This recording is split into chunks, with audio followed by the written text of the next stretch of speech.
ஒரு அழகான பசுமையான காடில் ஒரு சிறிய இளஞ்சிவப்பு நிற பன்றி வாழ்ந்தது. அது எப்போதும் அமைதியாக குளத்துக்கரையில் விளையாடிக் கொண்டே இருந்தது. ஒரு நாள் ஒரு பசித்த புலி அந்த பன்றியை பார்த்தது.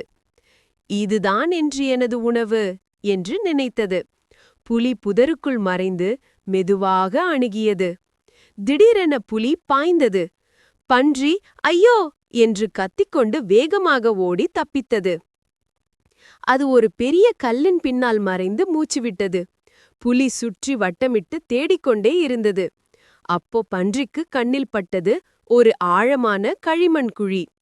அது சிரித்துக்கொண்டு ஒரு புத்திசாலி யோசனை செய்தது. அது அந்த குழிக்கரையில் நின்று கூப்பிட்டது, புலி, இங்கே வா, நான் இங்கேயே இருக்கேன். புலி அதை கேட்டதும் வேகமாக ஓடிக்கொண்டு வந்து குழிக்குள் விழுந்தது. ஸ்லக் என்று மண் பிசைந்தது. புலி மண்ணில் சிக்கி போராடிக்கொண்டே இருந்தது. பன்றி சிரித்துக்கொண்டு காடு திரும்பியது. அது சொல்லியது, புத்திதான் பலத்தை விட பெரியது. இந்த மாதிரி கதைகள் வீடியோ நிறைய வேண்டுமென்றால் இந்த வீடியோவை லைக் பண்ணுங்க, சப்ஸ்கிரைப் பண்ணுங்க. நன்றி.